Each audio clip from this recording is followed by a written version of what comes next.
সেটি হলো আত্মহত্যা।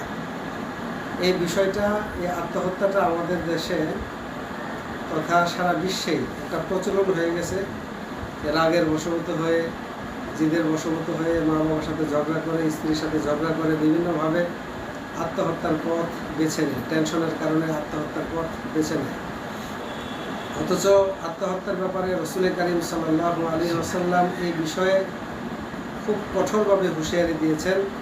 মুসলিম শরীফের মুসলিম আউয়ালের প্রথম খণ্ডের 109 নম্বর হাদিসে রাসূল কারীম সাল্লাল্লাহু আলাইহি ওয়াসাল্লাম হাদিস বর্ণনা করেন। এখানে হাদিসটি বর্ণনা করতেছেন হযরত আবু হুরায়রা রাদিয়াল্লাহু আনহু।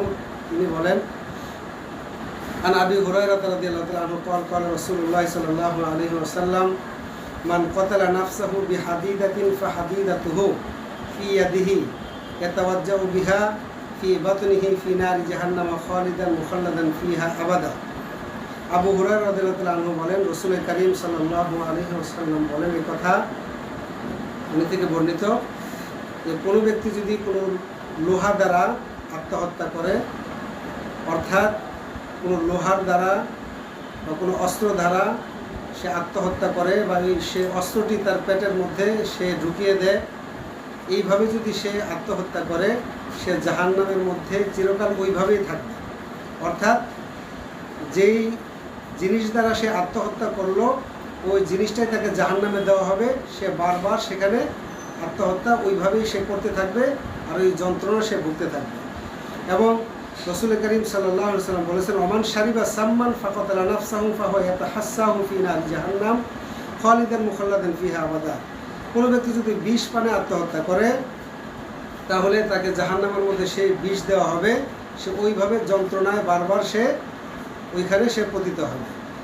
এবং রাসূল কারীম সাল্লাল্লাহু আলাইহি ওয়াসাল্লাম বলেন, ওমান তারাদ্দা মিন জাবালিন ওয়া কাতালা নাফসাহু ফাহুয়া ইয়াতারাদ্দা ফি নারি জাহান্নাম খালিদান মুখাল্লাদান ফিহা আবাদা। কোনো ব্যক্তি যদি পাহাড় থেকে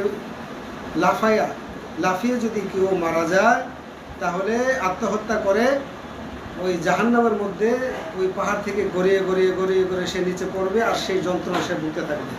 অর্থাৎ যে যে অবস্থায় মারা যাবে, জাহান্নামের মধ্যে তাকে ওই শাস্তি দেওয়া হবে। আর এটা কতদিন? খালিদান মুখাল্লাদান ফিহা আবাদা, চিরকাল। এই জন্য আমরা কিছু থেকে কিছু হলেই, তো রাগের বশবর্তী হলে বা কোনো টেনশনে ভুগলে আমরা আত্মহত্যার পথ বেছে নেব না।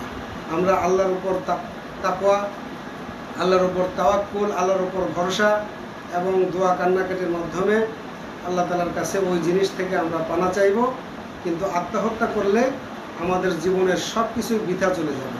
আল্লাহ তাআলা আমাদের সকলকে এই সমস্ত নিন্দনীয় কাজ থেকে হেফাজত করেন। আমিন। আসসালামু আলাইকুম ওয়া রাহমাতুল্লাহি ওয়া বারাকাতুহু। জাযাকুমুল্লাহু খাইরান।